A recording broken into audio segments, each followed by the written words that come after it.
Hola, estimados alumnos del MBA online de la Universidad Finisterra, dependiente de los posgrados de la universidad. Mi cátedra va a ser Marketing Internacional y es un honor conocerlo a través de este medio. Y vamos a pasar por varios puntos, digamos, del marketing internacional. Y vamos a partir por lo más básico. Entonces, lo primero que vamos a hacer va a ser una pequeña introducción de lo que es el marketing internacional y vamos a ir avanzando a medida que también va pasando la semana. Creo que este recurso online en el cual me presento frente a ustedes como profesor y me pueden ver, pueden escucharme y van a ir viendo imágenes también que van a ir pasando. Eh, Creo que es un recurso bueno, innovador, cercano a ustedes. Y la idea es que lo puedan utilizar de la mejor manera. No obstante eso, igualmente va a haber diversos recursos que van a acompañar estos videos, que van a poder ustedes estudiar directamente. Yo también se los voy a ir contando y enumerando en este video, pero van a ser como lecturas complementarias. Ya, me van a ver que en unos momentos voy a hacer algunos gestos y movimientos que van a ser orientados a las imágenes que van a venir después.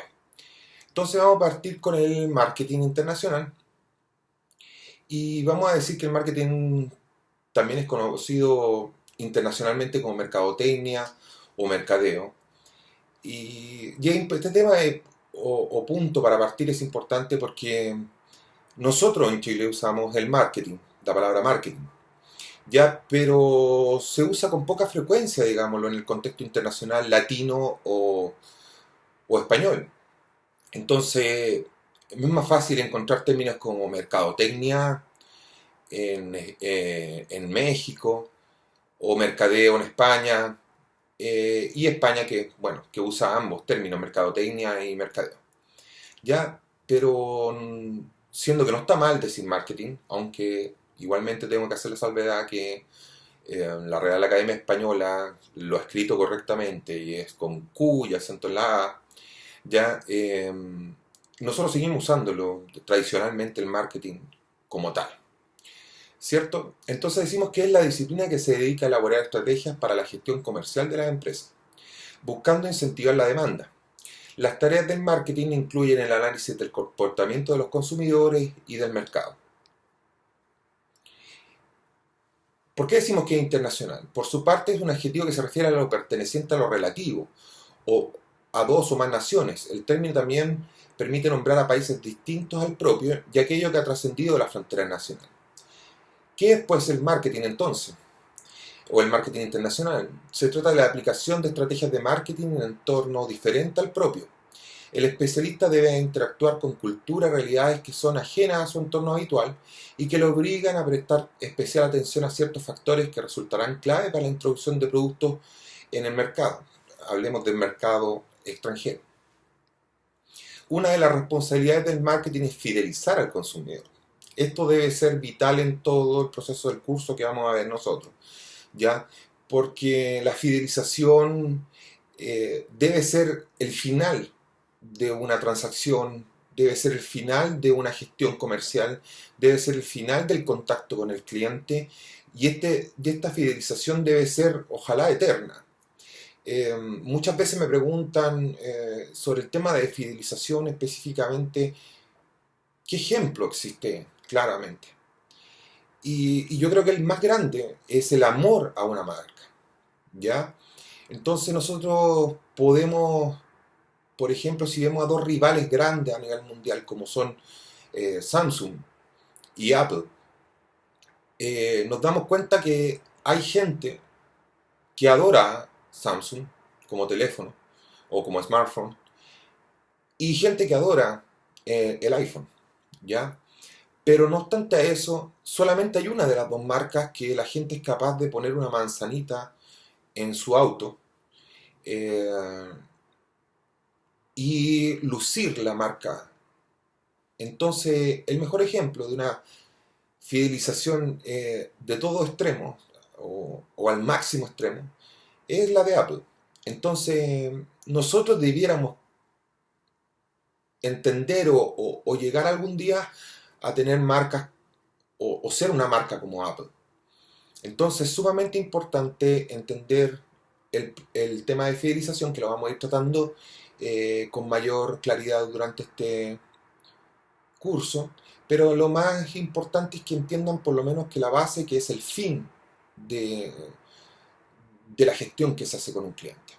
¿Ya?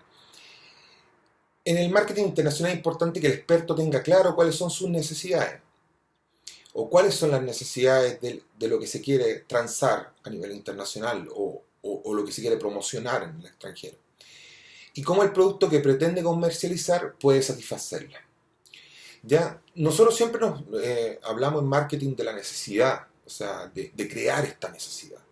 Y ciertamente las necesidades se crean, sí, es cierto, pero nosotros tenemos que conocerlas primero. Y en ese proceso de conocimiento podemos lograr abarcar esas necesidades del cliente.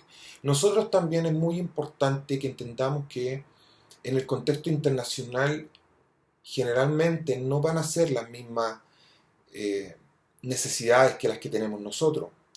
Y eso es un punto sumamente sensible en el marketing internacional, que es lograr conocer primero la cultura del lugar donde vamos a ir, del país donde vamos a situarnos, y posteriormente de conocida la cultura, entender las necesidades y ahí poder desarrollar campañas de marketing y desarrollar un marketing internacional que realmente dé fruto.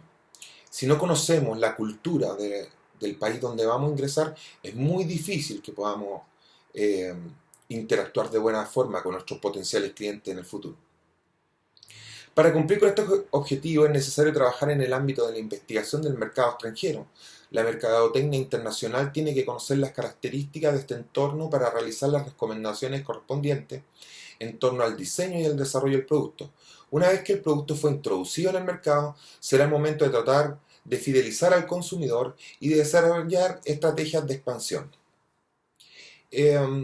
Voy a referirme muy superficialmente a la estrategia del Océano Azul. La pueden buscar, se lo recomiendo. Traten de buscar unos resúmenes, porque es un libro esto, pero traten de buscar algún resumen que le ayude a entender un poco más de qué se trata la estrategia del Océano Azul. Yo se lo recomiendo como una lectura complementaria, no obligatoria del curso, pero se la recomiendo como una lectura complementaria que les va a ayudar a entender mucho más los fenómenos cambiantes que existen hoy día. Entonces, hablamos de la estrategia del Océano Azul para generar ganancias y hacer crecer el mercado. No siempre se debe transitar en un camino conocido y seguro. La estrategia del Océano Azul consiste en crear demanda en un espacio no contemplado hasta el momento, un mar virgen, un lugar de competir frente con las demás compañías en una industria existente.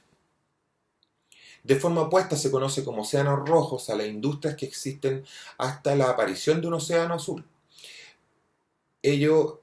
Todos conocen las reglas del juego y los límites de su accionar. La dinámica que se da en un océano rojo consiste en una competencia entre empresas que buscan obtener un mejor rendimiento que el resto, hacerse con una posición más grande del mercado, dando a los consumidores lo que estos piden, lo que todos saben que estos necesitan. A medida que el espacio de mercado crece, disminuyen las posibilidades de obtener ganancias por cada compañía en particular. Este es el momento en el cual comienzan las medidas agresivas que tienen como objetivo llegar a la cima, reparar en las consecuencias sin piedad por los competidores. Esta guerra despiadada tiñe el océano de sangre y de allí se desprende el nombre de este concepto o de cada uno de los conceptos. El océano azul, por lo contrario, representa un punto en el mapa que no ha sido descubierto aún, un espacio desconocido, sin competencia ni demanda.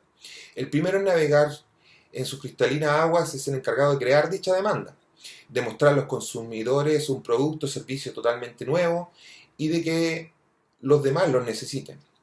Cuando una estrategia de este tipo es exitosa, el crecimiento y la ganancia llegan muy rápidamente, como ocurrió en algún momento con el Nintendo Wii. una consola lanzada a finales del año 2016 que revoluciona la manera de entender el entretenimiento digital, gracias a su mando con detección de movimiento. En un océano azul no existen reglas, pero esto se puede convertir en una arma de doble filo. Al basarse en una estrategia de marketing sin precedentes, puede darse varias situaciones que pongan en riesgo la continuidad de una empresa, que el producto o servicio revolucionario no genere el impacto deseado y resulte imposible recuperar la inversión, que los competidores vean su potencial rápidamente y produzcan imitaciones mejoradas, logrando capturar la atención de los consumidores con mayor eficacia, que la aceptación sea muy lenta.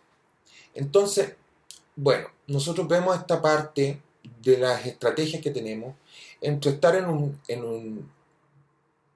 digámoslo, en un entorno tranquilo para nuestro quehacer de trabajo y en un entorno un poco más complejo. Entonces, nosotros tenemos que tener esta propiedad de poder transmutar a este campo difícil, ya no siempre que es el campo agradable donde nosotros nos sentimos cómodos trabajando, desarrollando nuestros negocios, ya, y debemos transitar también a este plano más complejo.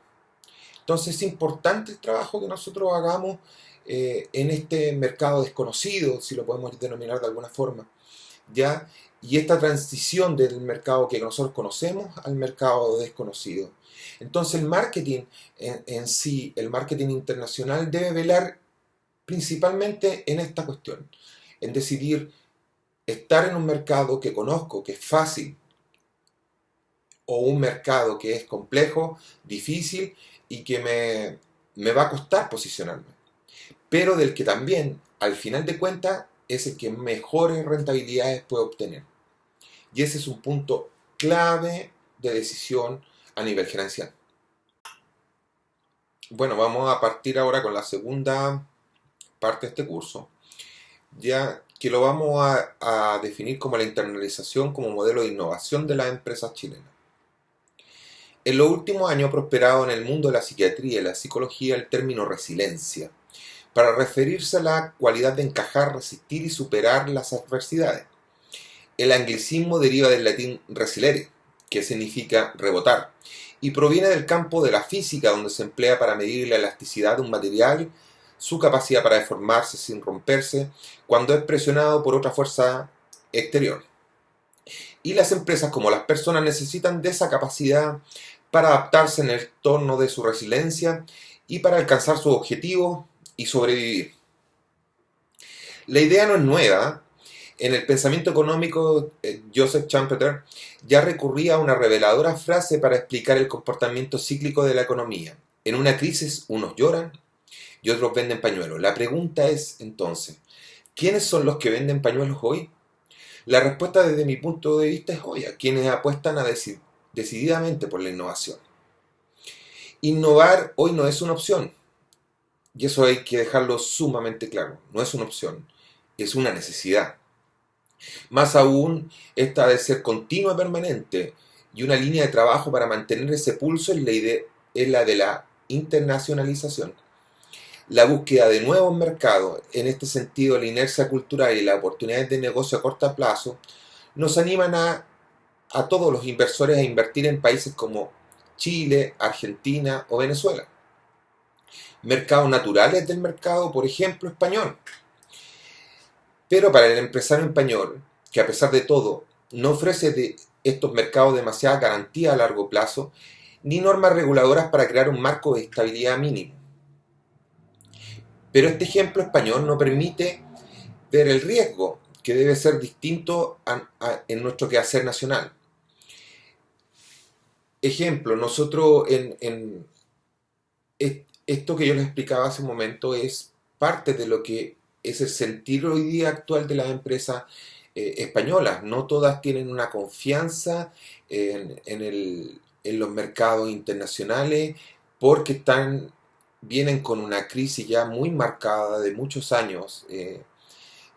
Ya ha costado mucho levantarse, pero a la vez han habido muchas empresas, principalmente del ámbito de la mercadotecnia, y de la informática que han logrado sobrepasar estos miedos, pero aún así no son capaces de entrar de lleno o de plena forma a los mercados más fuertes, más duros, como son el mercado norteamericano y en sí el mercado europeo, porque ellos consideran mucho más fácil el mercado natural, que es un mercado fácil, el latino, por ejemplo, porque nos consideran un mercado que es menos complicado, porque de partida no hay una barrera idiomática, ¿ya? Y ese mercado para los españoles es fácil, pero también ahí se ve esa tendencia de que ellos no son capaces de ingresar a estos mercados más complejos como son los de muchos países europeos y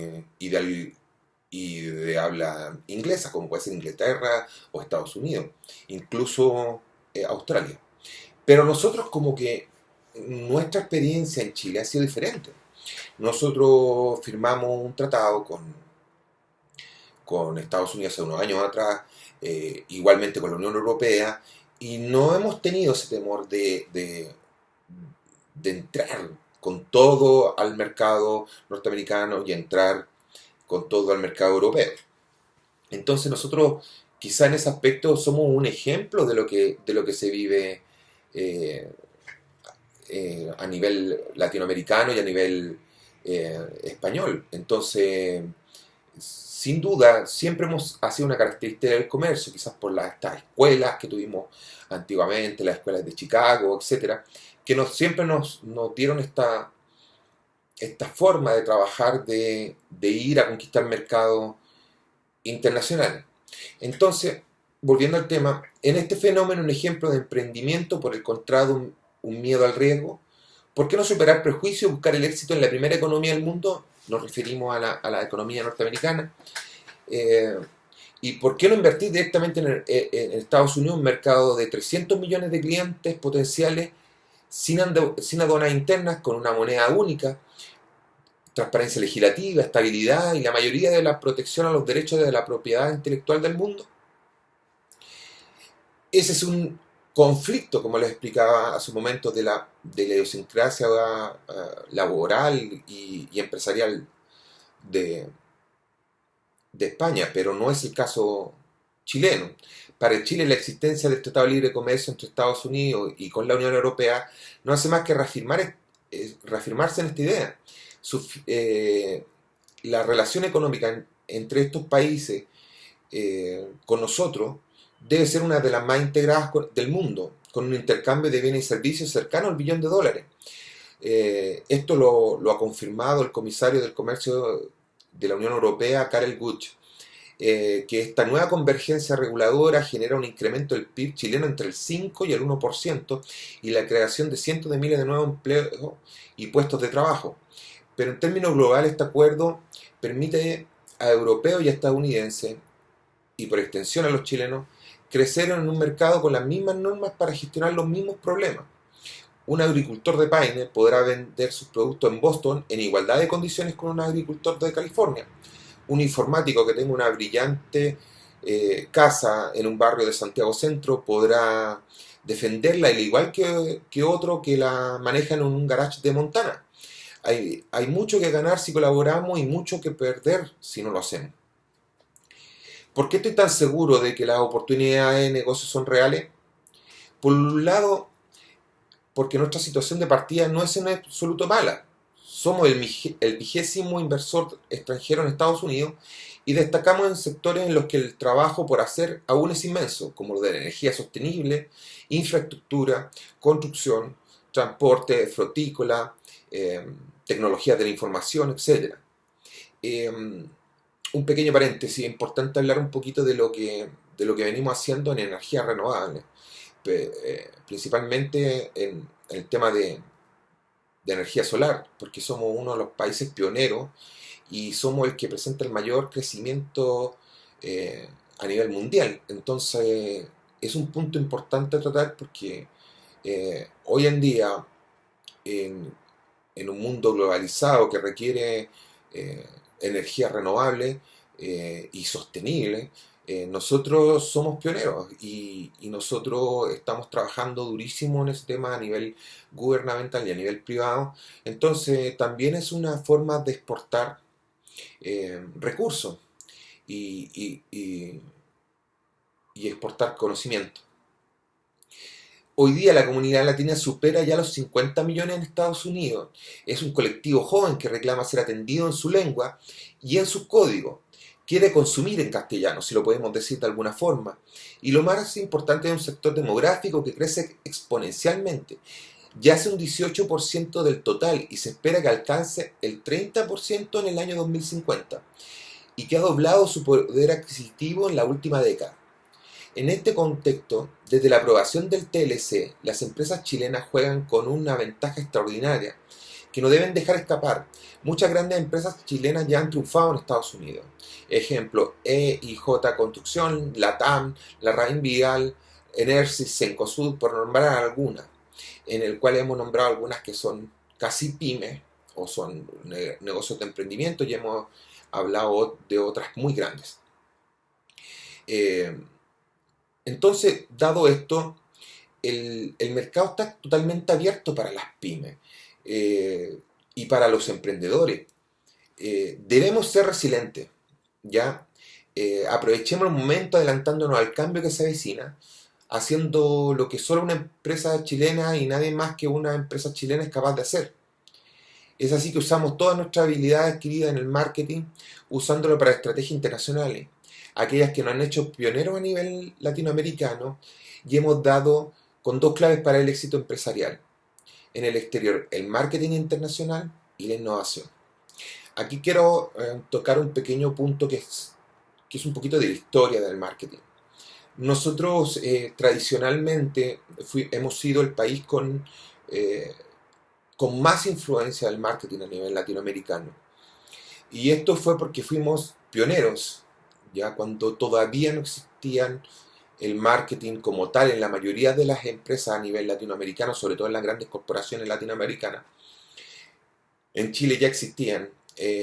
Yo cuando llegué después de estudiar en España marketing, cuando nadie había estudiado marketing, eh, entré a una empresa y fui de inmediatamente subgerente. Y era muy joven, tenía 23 años en ese entonces. ¿Por qué? Porque había ya esta visión de que el marketing iba a ser una importante estrategia para darle mayor rentabilidad a los negocios.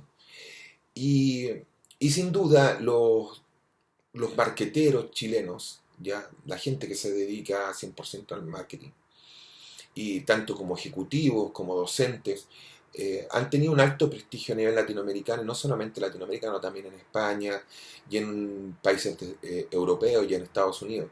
Entonces, nosotros puede ser que sea un complemento también de lo que viene de la escuela de Chicago, aunque yo soy más parte de la escuela que después fue a Europa, ya entre los muchos que fueron a aprender nuevas técnicas de empresa a Europa.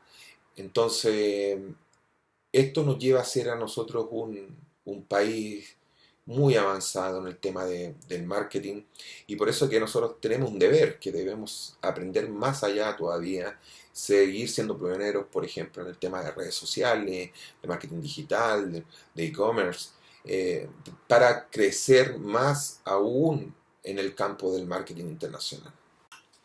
En esta tercera parte del curso vamos a hablar de los factores contribuyentes a la evolución del comercio internacional. Vamos a verlo desde dos primas, desde un estudio realizado en el año 2013 por la Organización Mundial del Comercio y otra que es más actual, que es de la ONU. Ya en ambos textos tienen el mismo, muy similar información y pretenden más o menos mostrarnos cómo ha ido un poquito evolucionando en estos últimos años el comercio mundial. Entonces, estas dos lecturas van a estar disponibles para que ustedes las puedan bajar y leerlas completamente. Y por mi parte vamos también a desarrollarlas durante esta clase. Entonces, lo primero que vamos a ver es el informe sobre el comercio mundial del año 2013. En uno de los principales motores de cambio que se consideran en este informe es en la tecnología. Si la revolución de los transportes, las comunicaciones ha transformado el mundo en el que vivimos, nuevos avances como la impresión en 3D y la continua expansión de la tecnología de la información seguirán haciéndolo. El comercio en inversión extranjera directa, junto con la extensión geográfica del crecimiento de los ingresos y de las oportunidades a nivel internacional, permitirán que un número cada vez mayor de países se integren en una red de intercambios internacionales más amplia. El aumento de los ingresos y la población ejercerá nuevas presiones sobre los recursos, tanto renovables como no renovables, lo cual obligará a gestionarlos con prudencia. Las cuestiones ambientales también exigirán cada vez más atención. Y este es un punto sumamente importante, porque nosotros no podemos desarrollar ni un negocio si no es actualmente con una base en responsabilidad social y otra base en el cuidado del medio ambiente. O sea, hoy día, para entrar al mercado europeo, nos piden estas dos cuestiones que después las vamos a desarrollar eh, con más detalle, pero lo importante es que tengamos claro de que nuestras empresas, antes de migrar, o sea, antes de salir hacia el comercio internacional, o trabajar en el comercio internacional, debe cumplir con las normativas que nos exigen países como Estados Unidos, países como la Unión Europea, ya que están ligados principalmente a la responsabilidad social y al cuidado del medio ambiente. La institución económica y política, al igual que la interacción entre las culturas de los diferentes países, contribuyen a conformar la cooperación internacional también en el ámbito del comercio. El futuro del comercio dependerá asimismo de la eficacia con que la política y las medidas de política respondan a cuestiones que cada vez más suscitan más preocupación social, como el desempleo y la persistente desigualdad de los ingresos. Esto y otros factores se examinan en el informe sobre el comercio mundial del año 2013. Entre las principales conclusiones que se llegó en este estudio están las tendencias del comercio internacional, en el cual las fuerzas que han dado lugar al actual sistema mundial de comercio han sido las drásticas disminuciones de los costos de transporte y de las comunicaciones. La geopolítica también ha desarrollado un papel decisivo para impulsar y reforzar esas tendencias estructurales, así como en los últimos 30 años el comercio mundial de mercancías y de servicios comerciales han aumentado a un ritmo medio anual de alrededor del 7% hasta alcanzar un máximo de 18 billones de dólares norteamericanos y 4 billones de dólares en Estados Unidos, respectivamente en el año 2011. Luego, en el 2008, los servicios representan alrededor del 20% de las exportaciones mundiales si se consideran en términos brutos, y en tanto que la medición de valor añadido revela que la contribución de los servicios es 2 veces mayor. Entre 1980 y 2011 las economías han desarrollado y elevaron su participación en las exportaciones mundiales, del 34 al 47, y en su participación en las importaciones mundiales del 29 al 42%. Asia desempeña un papel cada vez más importante en el comercio mundial, si es que no podríamos decir prioritario, ¿ya? O sea, si hoy día no tenemos intercambio con países asiáticos, es muy difícil que subsista nuestra economía nacional. Así que el comercio mundial lleva varios decenios creciendo en promedio, casi el doble de rápido que la producción mundial. Ello es reflejo de la creciente importancia de las cadenas internacionales de suministro, y de ahí la importancia de medir el comercio en valor añadido. Las simulaciones muestran que unas condiciones económicas dinámicas y de apertura comercial, es probable que el crecimiento de las exportaciones del PIB de los países en desarrollo duplique o triplique el de los países desarrollados en los próximos decenios. Por el contrario, su PIB crecerá menos de la mitad si se cumple la hipótesis económica pesimista y cobre fuerza la del proteccionismo, y el crecimiento de las exportaciones sería menor que en los países desarrollados. Asimismo, debemos hablar de los factores económicos fundamentales que afectan el comercio internacional. El cambio demográfico afecta al comercio, ya que tiene repercusiones en las ventajas comparativas de los países, en la demanda de importaciones, el envejecimiento de la población, las migraciones, las mejoras educativas, la participación de las mujeres en la fuerza laboral serán importantes en los próximos años, al igual que la formación de una clase media mundial. Recordemos, vuelvo a insistir, de que este es un estudio realizado en el año 2013. Por ende, tenemos que contextualizarnos nosotros en ese año, ¿ya?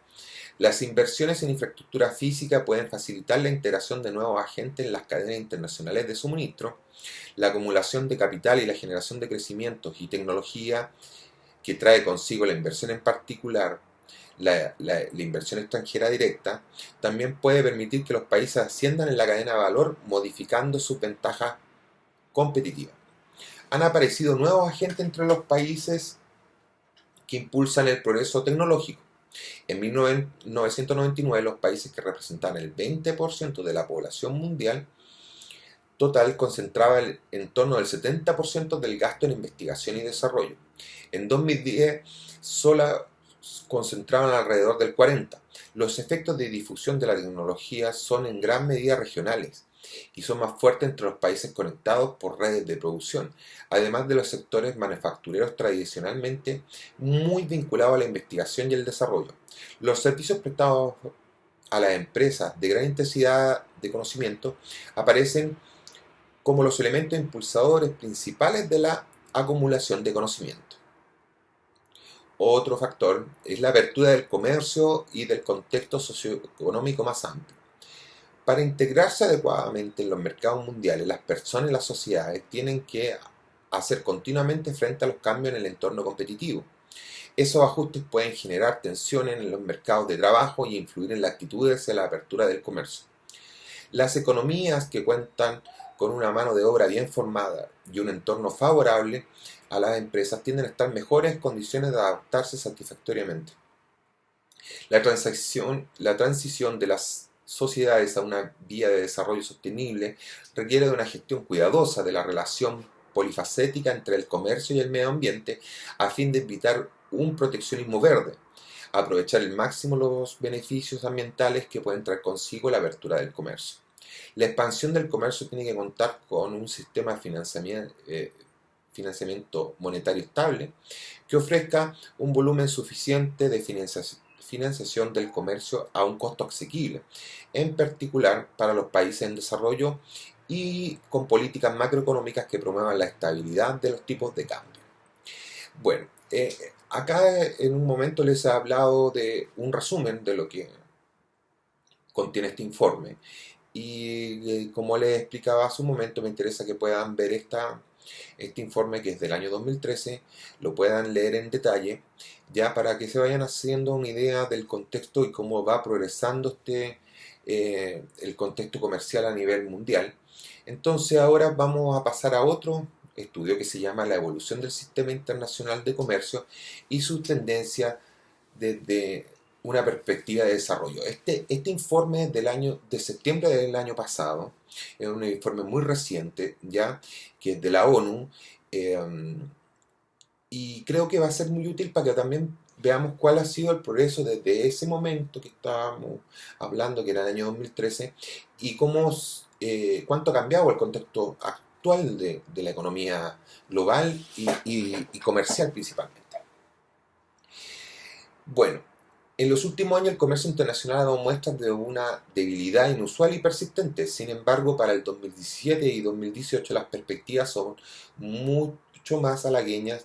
Con todos los pronósticos siguen presentando muchos riesgos de regresión y los resultados efectivos del comercio internacional en 2017 y años posteriores dependerán de gran medida de los factores que afectan el entorno económico mundial. En particular, el riesgo de una mayor incertidumbre política y la posible aplicación de políticas comerciales más aislacionistas son algunos de los problemas principales para la recuperación del comercio mundial que la comunidad internacional deberá abordar.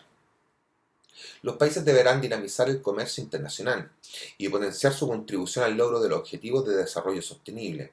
Las políticas comerciales deberían concebirse de tal manera que el comercio no solo propiciará el crecimiento económico, sino un crecimiento incluyente y sostenible. Este quiere decir que el proceso de formulación de políticas y la estrategia de fomento del comercio tienen que afrontar directamente cuestiones socioeconómicas, ambientales y de desarrollo, como la reducción de la pobreza, el crecimiento del empleo, la seguridad alimentaria, la igualdad de género y la sostenibilidad ambiental. Recordemos que hace un momento, cuando hablábamos del otro, se instruía, había una intuición de que el día mañana se iba a poder eh, incluir en un 100% a la mujer. Por ejemplo, hoy día es casi inaceptable que no se incluya a la mujer. Entonces, como una fuerza laboral total y real. Entonces, y ese fenómeno que nosotros hemos visto actualmente en la sociedad chilena es un fenómeno que se ve a toda escala, a nivel mundial, donde, y de forma muy justa hay que decirlo, las mujeres deben estar en igualdad de condiciones para el trabajo como cualquier persona. Eh, entonces, esto ya en este informe ya lo vemos como con mayor claridad y nos damos cuenta que es una condición del mercado actual y del comercio actual. Y no es raro que el día de mañana nos pueda aparecer como alguna restricción la cantidad de mujeres que trabajan en una empresa, eh, la cantidad de personas, las personas que son, que, cuál es la integración que contiene esa empresa como para ser aceptada para desarrollar negocios a nivel internacional. Y estas son algunas veces parecen como trabas, ¿ya? Pero resulta que son exigencias, veámoslo como son exigencias para poder interactuar en mercados internacionales. Y va a ser importante que nuestras empresas, en las cuales nosotros nos desempeñamos, cumplan este rol.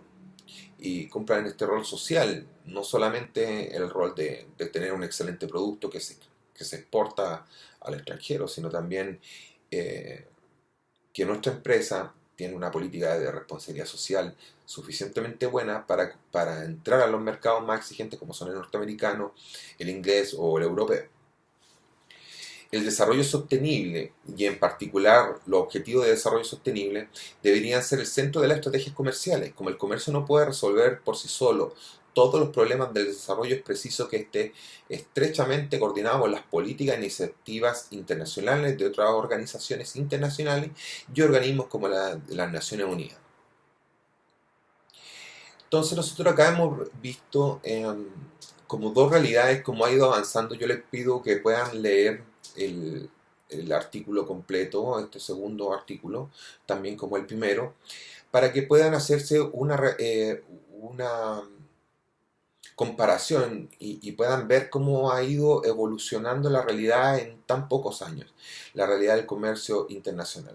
¿Y por qué es tan importante que nosotros en marketing internacional conozcamos la realidad? Porque vamos a lo mismo que explicábamos hace un momento cuando inicié la clase, que la importancia de entrar en los contextos internacionales, de trabajar a la par con ellos, en países que no son el nuestro, es, eh, es ir aceptando las reglas de ellos. Saber cómo es su cultura, saber cómo se mueven, saber cómo interactúan y saber cómo funciona y cómo está el comercio a nivel mundial en la actualidad. Es vital el conocerlo, porque eso también va a dar en gran parte el éxito económico que nosotros vamos a tener el día de mañana. Si no somos capaces de entender el contexto, el entorno social del país donde vamos a trabajar, el- la cultura de ese país y las condiciones económicas que mueven hoy día el mercado y comerciales, es muy difícil que tengamos una empresa exitosa. Aun cuando el trabajo interno sea maravilloso, sea extraordinario, pero nosotros tenemos que entender que debemos cumplir con las reglas internacionales, debemos cumplir con el contexto internacional, con las exigencias internacionales. Eh, Recordemos que, por ejemplo, una marca importante que no le importó mucho este contexto hace unos años atrás, a ver, ahora ya está regulado, pero hace algunos años atrás la marca Riff en Brasil tenían personas o parte de su trabajo lo realizaba en cárcel. Ya esto puede parecer muy conveniente y muy bien realizarlo por parte de una empresa. Ya se puede entender casi como una acción social también, pero resulta que veamos el contexto que hay detrás de una acción como esta. Si nosotros, una empresa cualquiera nacional, hace zapatos, por ejemplo, o sandalias, como era el caso de la marca Riff en Brasil, en cárceles, gasta casi costos ceros en personal. Entonces, esto produce que los productos sean, perdón, impacta que los productos sean mucho más baratos de una empresa en particular, la producción de esa empresa sea mucho más barata, y finalmente se crea, al llegar a otro país, una competencia desleal, porque ese producto sale a precio demasiado bajo para el contexto donde va a entrar. Entonces, ahí viene la importancia de por qué Europa, por ejemplo, que es muy pionero en este tema, ha hecho tantas restricciones como la cantidad de personas que trabajan, que por ejemplo que son minusválidas, que hoy día ya es parte de la integración y eh, es parte de la ley, digamos, en Chile deben cumplirse por la empresa dada cierta cantidad de trabajadores. eh, y otras como que los productos no sean fabricados por presos, ni sean fabricados por niños, ya había un símbolo muy especial hace unos años atrás que era una manito roja, una mano así, un puño rojo, en el cual identificaba que ese país no tenía problema o el producto que se estaba exportando a Europa no tenía esta restricción de que los productos fueran hechos por personas eh, eh, en la cárcel, ni por niños, y que yo diría que esto ha venido a complementar con la inclusión, digamos, con la inclusión de la mujer, con la inclusión de las personas que son minusválidas. Entonces, vamos entendiendo el contexto internacional, lo que nos va pidiendo, a dónde va evolucionando la empresa hoy día, y esto es vital porque el día de mañana cuando nosotros hagamos marketing en empresas en el extranjero nos vamos a dar cuenta que eh, estos pueden ser puntos cruciales para el éxito de nuestros productos. O sea, cuando nosotros hacemos en nuestra empresa, no se hace eh, productos explotando a personas X, o no estamos de acuerdo con la esclavitud, eh, estamos de acuerdo con la inclusión de todas las personas, dada su raza, sexo, eh, condición, si es minusválido o no, todo este tipo de inclusión que podemos tener en una empresa, el día de mañana puede ser un éxito en nuestras campañas. Y es solamente que veamos a las empresas grandes como hacen marketing a nivel internacional. Entonces, es un punto clave que debemos entender. ¿Y por qué me he dado el tiempo para poderle explicar un poquito más estos temas? Porque creo que es vital que lo comprendan, que entiendan la importancia de este hecho y que deben crearlo ustedes como una cultura ya a nivel de empresa. Y es súper importante que trabajen en ello ya y que logren los siempre tener estos estándares altísimos, no solamente la calidad del producto, sino también de responsabilidad social. Bueno, en esta cuarta parte del curso vamos a hablarles de las características que comparten las empresas exitosas a nivel internacional. Vamos a hablar de unas claves ya que existen y que han sido parte como de la política empresarial de las empresas más exitosas a nivel mundial. Son 7 claves en realidad.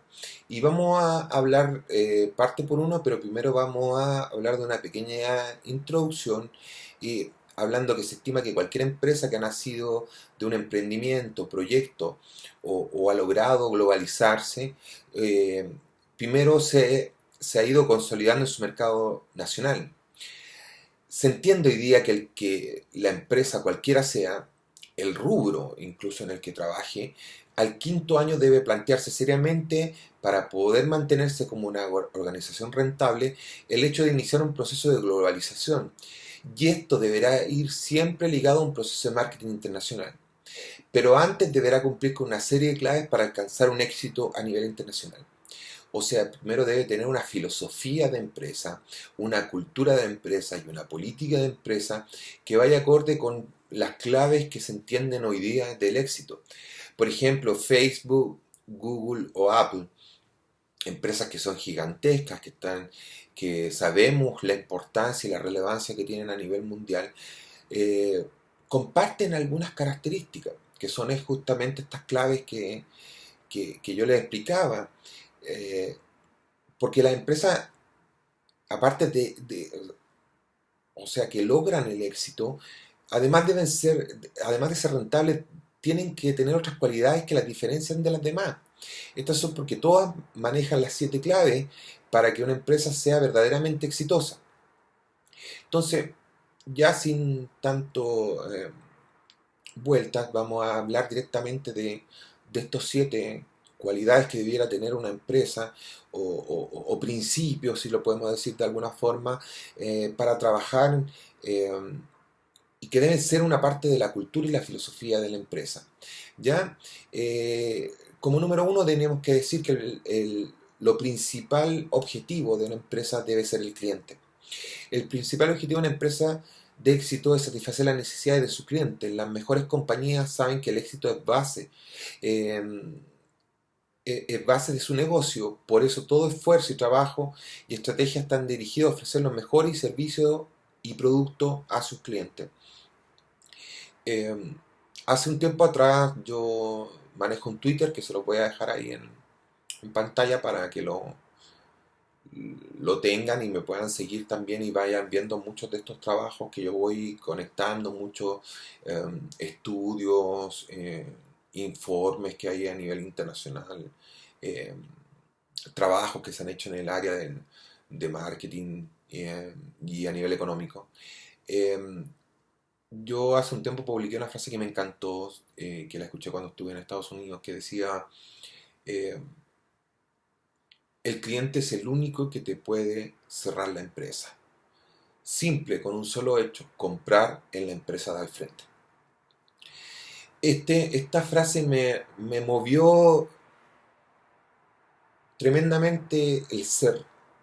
eh, y se los comento porque tiene una gran trascendencia. Y es entender que el cliente lo es todo, pero absolutamente todo. Cuando una vez estaba con una alumna en mi trabajo en Colombia, me preguntaba, ella trabajaba en Chevrolet, eh, vendía vehículos. Y ella me dice, es que hay clientes que son tan terribles, son clientes tan difíciles, eh, ¿cómo los trato? O sea, si me dan ganas de mandarlo al diablo. Yo le decía, eso jamás lo puedes hacer. Porque puede parecer muy cliché una frase que usamos siempre nosotros, que es, el cliente siempre tiene la razón. Y yo a esa frase le agregué, el cliente absolutamente siempre tiene la razón. Y eso es para que entendamos la importancia del cliente. Eh, Nos puede gritar, se puede enojar con nosotros, pero nosotros la capacidad que tengamos de, de entenderlo, de saber su necesidad, de saber su molestia, de saber qué le gusta, de entenderlo y de darle lo que él quiere, nos va a permitir algo clave, pero clave el día en el futuro, que es el tema de poder. Déjenme un segundo, por favor. Eh, el tema de poder fidelizarlo, de poder tener una unión, una mancomunión con nuestra empresa, que el cliente se sienta identificado con nuestro producto o servicio. Eh, Esa es la clave para mí. O sea, cuando nosotros logramos primero generar la venta, ¿ya? Logramos tener un servicio postventa. Esto significa principalmente que nosotros podamos solucionar cualquier cosa que derive de nuestro producto o servicio. Y una tercera etapa que es la fidelización, yo creo que hemos dado completo el círculo de lo que significa el cliente y hemos llegado a cumplir todas sus expectativas. ¿Ya? Entonces esto es sumamente importante que pongamos al cliente en la primera línea de trabajo. El número 2 nos dice que una empresa que cuida a sus empleados. Una empresa de éxito sabe lo importante que es cuidar a sus empleados. El capital humano es lo que marca la diferencia con la competencia. Las mejores compañías ofrecen a sus trabajadores oportunidades de desarrollo, buenos incentivos y facilidad para compaginar vida personal y profesional.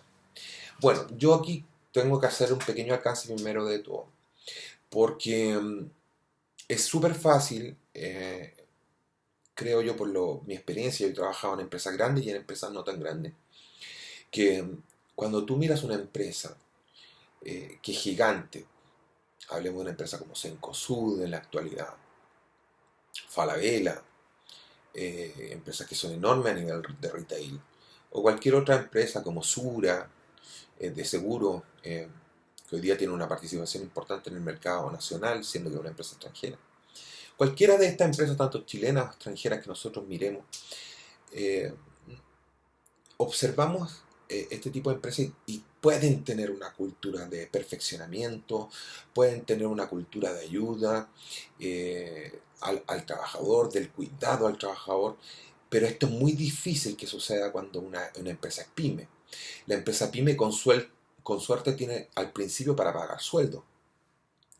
Entonces cuando a mí me preguntan, entonces, ¿qué hace una pyme? ¿Qué hace una empresa mediana?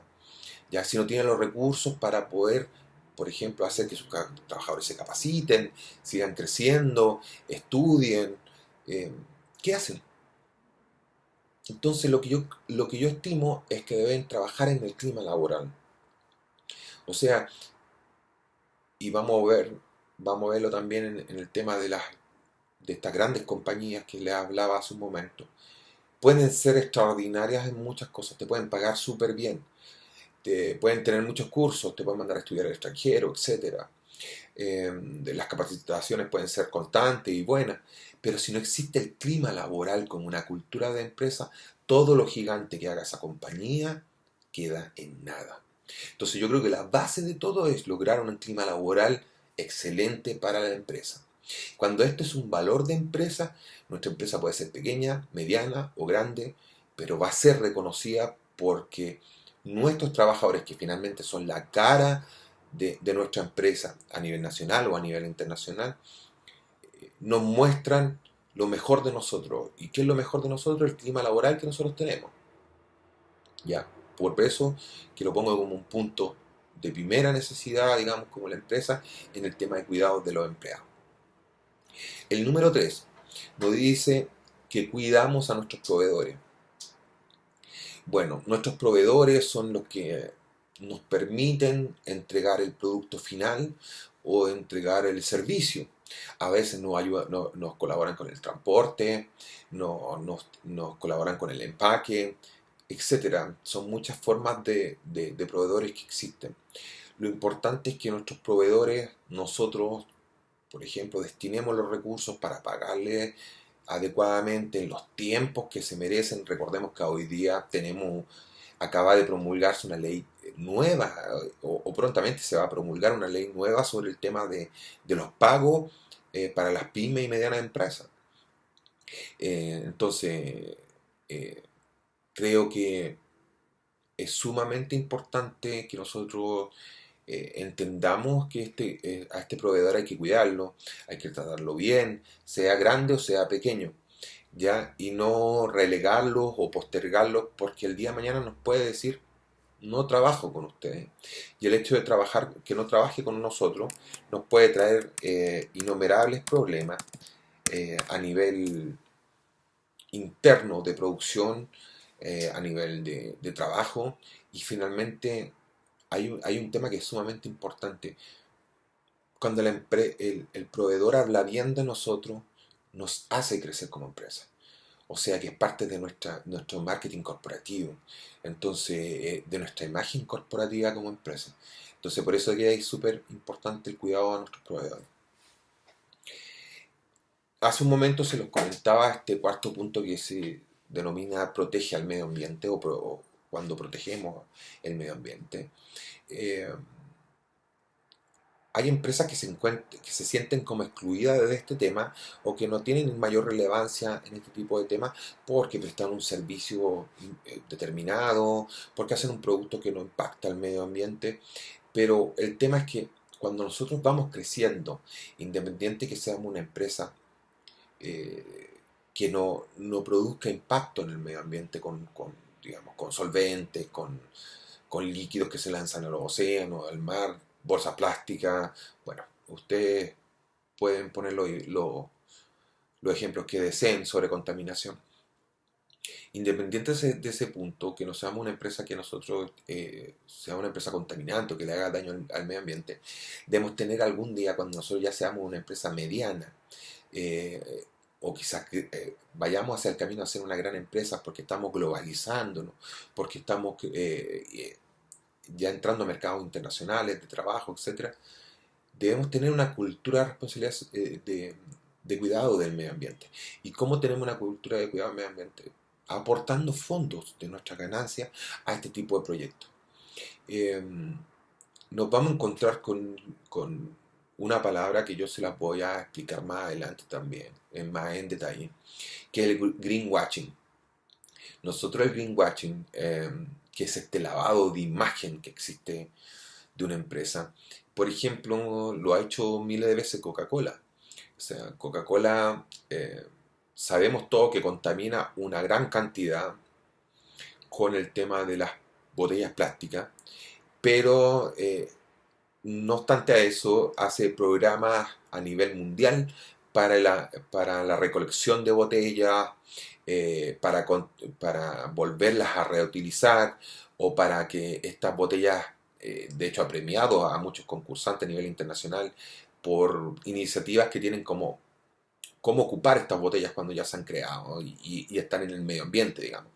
Entonces, puede ser por una forma de que sea natural de nosotros, que nosotros creamos, tengamos la cultura de protección, y cuando es muy difícil mantener una protección con el medio ambiente tenemos que trabajar en una política de greenwashing, ya de lavado de imagen constante, pero que nos muestre como una empresa que realmente se preocupa del medio ambiente, porque esto lo va a pagar el cliente, esto lo está pagando el cliente. Por ejemplo, eh, salió una información hace un tiempo atrás que North Face, Columbia, Merrell y todas estas marcas de outdoor estaban con sus pantalones, con estas telas de goma que se usan mucho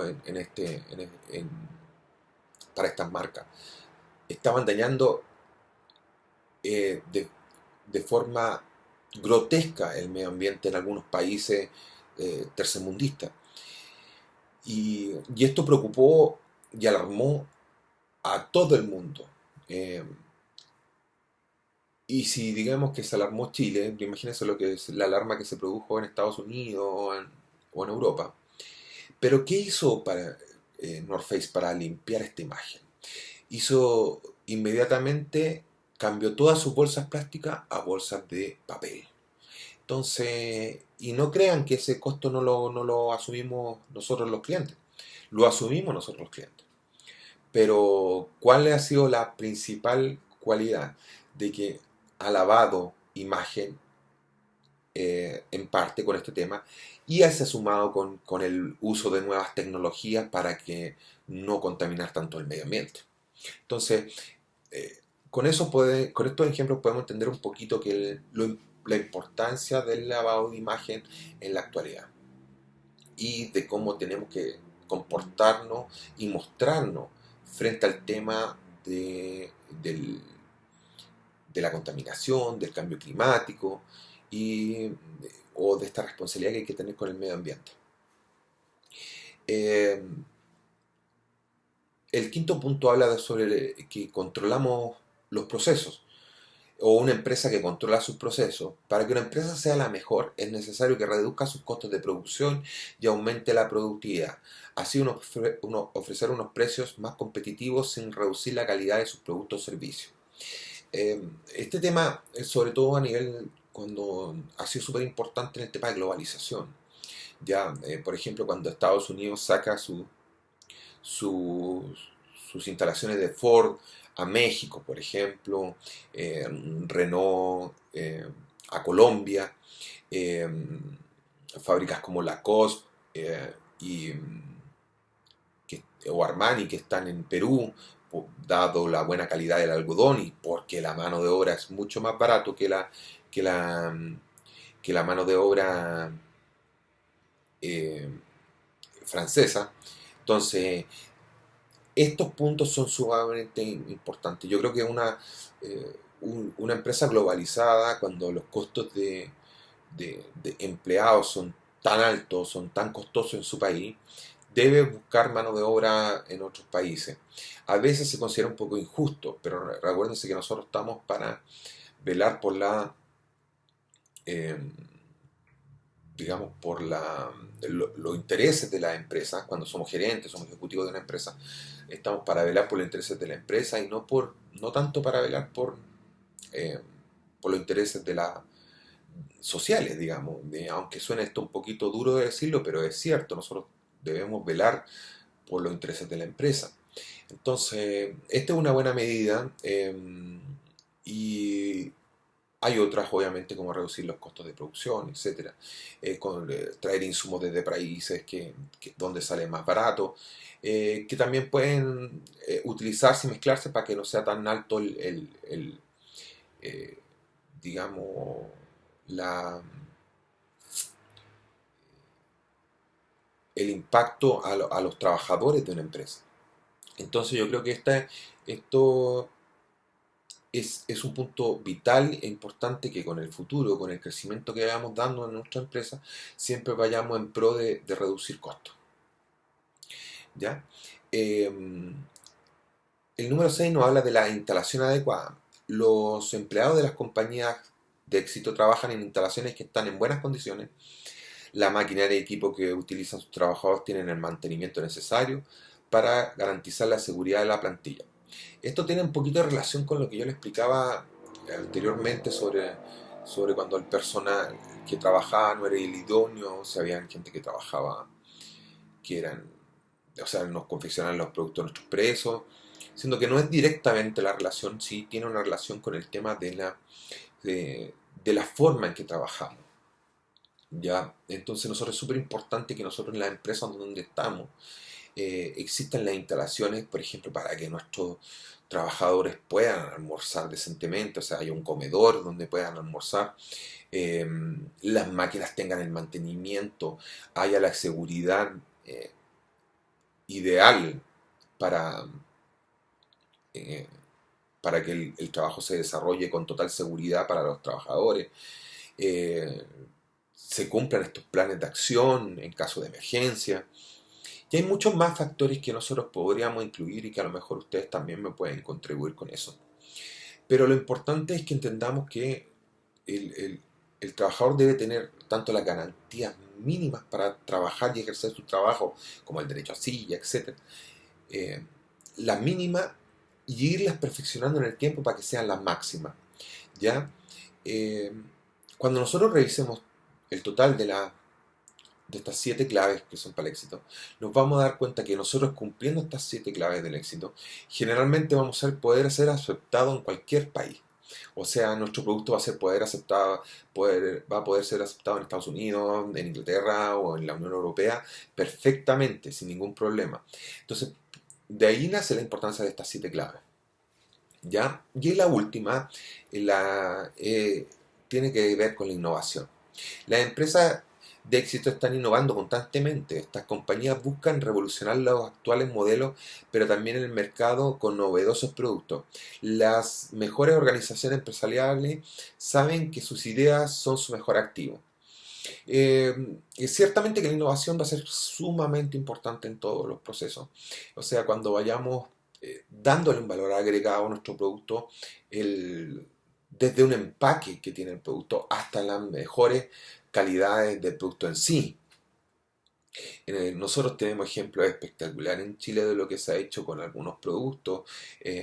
Por ejemplo, está la marca Ursus Trotter, que es una marca de productos de cocina y Califon y otras, y ha tenido esta evolución de pasar a lo que es netamente mecánico a lo que es digital.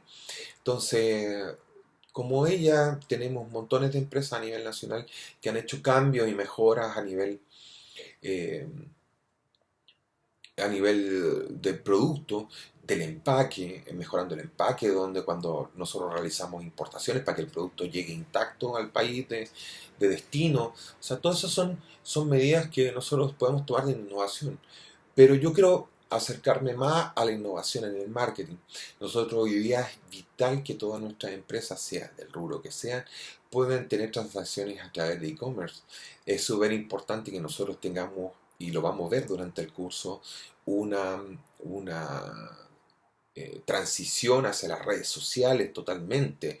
Eh, la publicidad hoy día en medios masivos, eh, como lo es las vallas, como es el diario, como es la televisión, va cada vez disminuyendo, cada vez en el tiempo disminuye más, pero se va acelerando y va aumentando la innovación y las campañas para atraer clientes desde Facebook, desde Instagram, desde cualquier red social que nos permita modelar y entender mejor nuestro negocio. Entonces, y eso también hay que sumarle a la innovación, por ejemplo, del neuromarketing, la importancia que tiene para poder hacer campañas exitosas, para que el marketing sea realmente impactante de nuestras empresas. Entonces, por eso que yo doy un punto súper grande a la innovación, quizá el más importante de todos, que también algo vimos al principio, eh, de cuál era la transición y la innovación que debían hacer las empresas chilenas en el contexto internacional. Y creo que la innovación siempre va a tener que ir a ese camino, al tema. Hoy es súper importante que todos los procesos se digitalicen, eh, eh, nos conozcan, nuestras páginas web sean espectaculares, buscar eh, eh, tener digamos, una excelente campaña en Google que a través de las keywords o de Google AdWords. Entonces, todo este sistema que hoy día empezamos a conocer como social media o como el marketing digital como tal, debe ser súper intenso en nuestras empresas para poder tener éxito. Bueno, y en esta última parte del curso vamos a hablar de la competencia, ya, pero principalmente nos vamos a acercar a los factores de competitividad global y en eso quiero contarles que por suerte yo he trabajado muchísimo en este tema. Hace unos años hice una publicación muy exitosa que, gracias a ustedes, en realidad, a mis alumnos, a la gente fue muy exitosa y me ha permitido conocer varios países de Latinoamérica entendiendo este contexto de, de la competencia y su interactuar en la globalización mundial. Entonces, voy a explicarle un poquito de eso, pero les voy a pedir que puedan leer en extensiva este artículo sobre competencia empresarial. Ya es su impacto a nivel mundial, cómo funciona con la globalización y cómo se relaciona con el marketing. Entonces es súper importante que lo lean desde la competencia comercial, donde aparece el título de la competencia comercial, hasta el punto de inflexión, si no mal no me recuerdo, si mal no recuerdo, creo que es ese. Eh,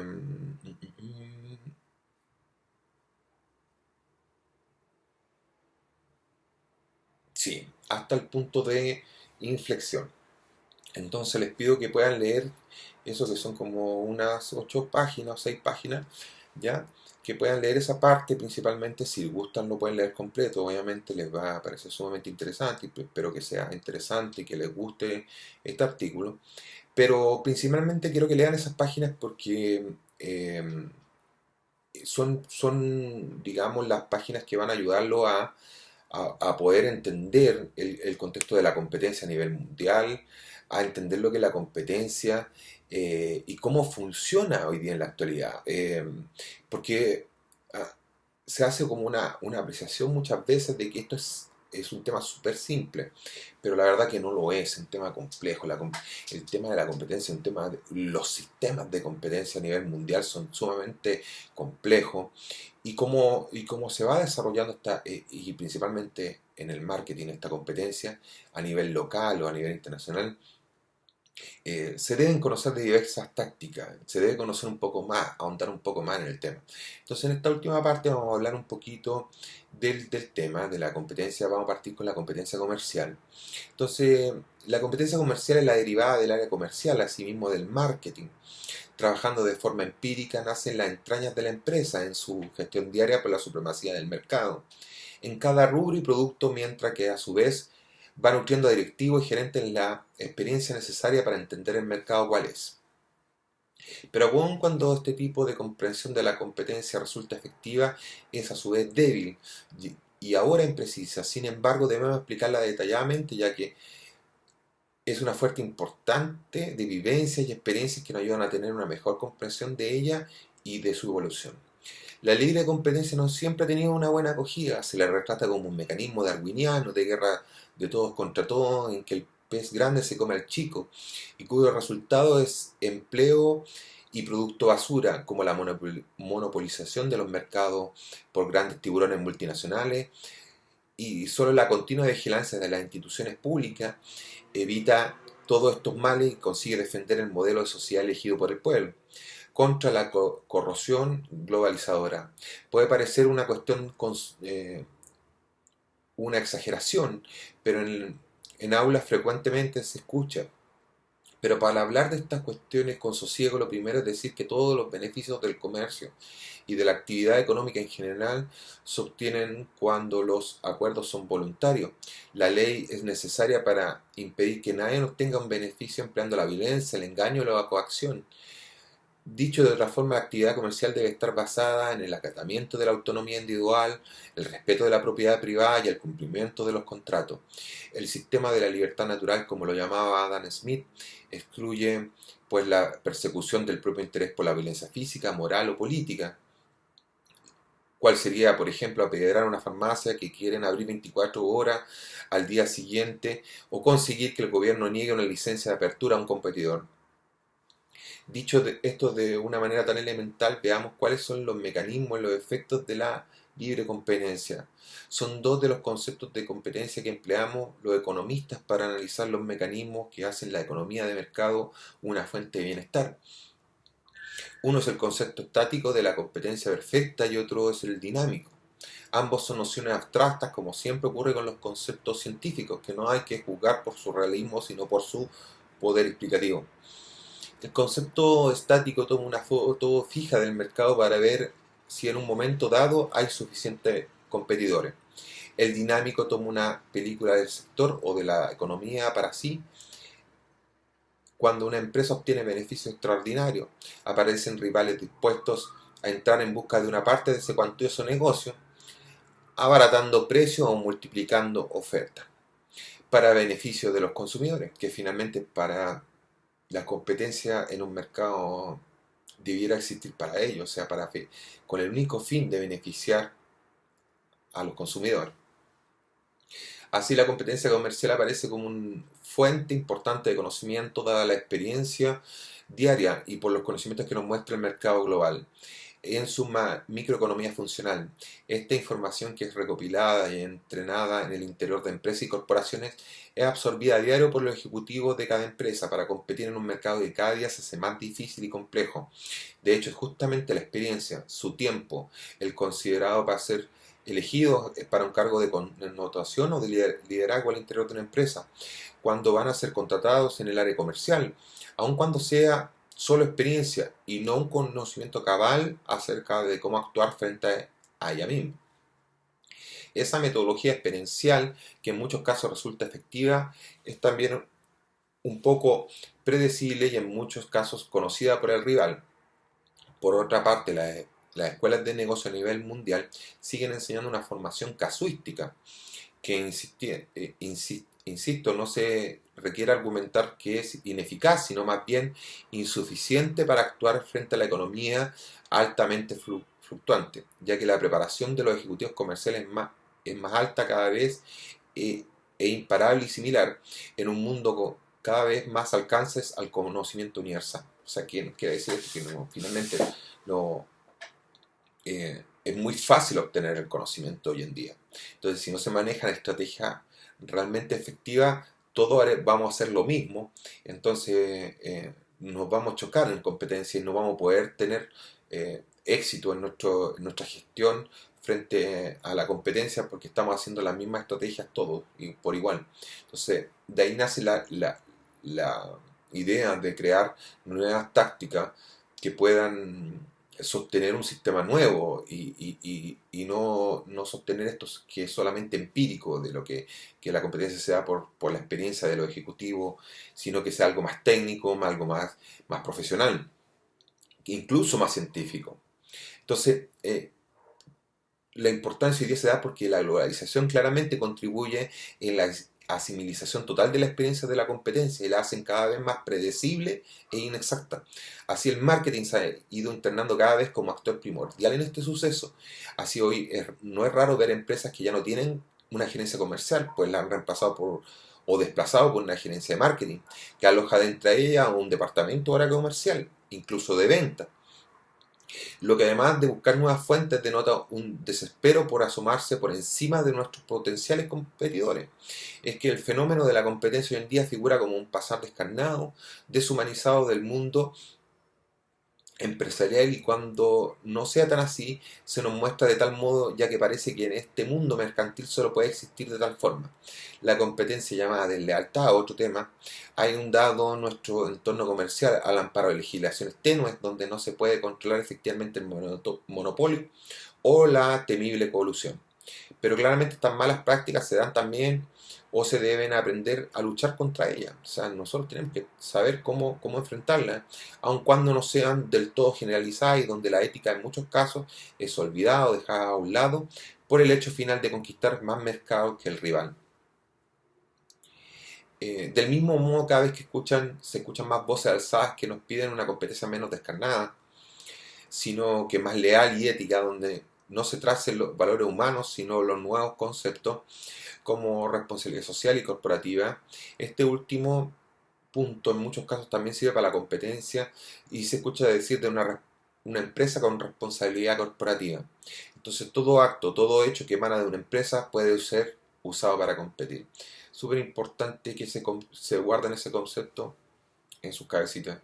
El, la, la competencia, o sea, todo hecho de nuestra empresa puede crear competencia. O sea, todo hecho puede ser usado para competir.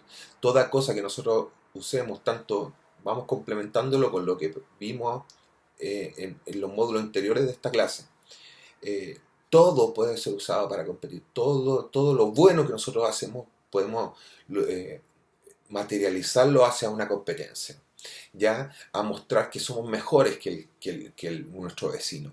Entonces, primero tenemos que conocernos nosotros sumamente bien, entender cuál es nuestro contexto, ver todo lo que estamos haciendo para mejorar. Cuando nosotros mejoramos, generalmente lo podemos destacar. Por ejemplo, yo estuve en una empresa en Perú donde hicimos un gran trabajo para instaurar la norma ISO 9001. Y el cambio fue genial. Todos logramos tener muchos más clientes que los que teníamos antes, y porque los clientes entendían de que el hecho de tener el ISO 9000 nos daba, en el caso de este que era una farmacéutica, nos daba mayor calidad frente a nuestros competidores y entregamos un producto que realmente podía ser garantizado. Sobre todo cuando son productos de alta complejidad y, y donde está en riesgo la vida de la persona. O sea, entonces, creo que esto es toda cosa que nosotros hagamos con empresas para mejorarla, toda cosa que nosotros hagamos como cultura de empresas, como responsabilidad social, eh, como, como cuidado del medio ambiente, como aportes a la ciudadanía, como aportes a la educación, etcétera. Todo debe ser usado para competir. O sea, todas esas cosas nos muestran que somos mejores que la competencia. Quiero dejarle ese concepto final. Nos vemos en la clase Generalmente voy a entregar las clases los días lunes, a excepción de que haya alguna excepción por parte del programa del MBA online, pero voy a entregar las clases los días lunes, les agradezco. Por favor, vean mi correo, vean mi contacto, escríbanme para cualquier duda o consulta, estoy a su disposición. Y, y bueno, nos vemos la semana entrante, espero que le haya quedado todo más o menos claro, que haya sido un aporte esto. Y como les digo, cualquier duda, por favor, me la comunican internamente y yo voy a trabajar en ellas para que la próxima clase poderla dilucidar. Que estén muy bien y cuídense.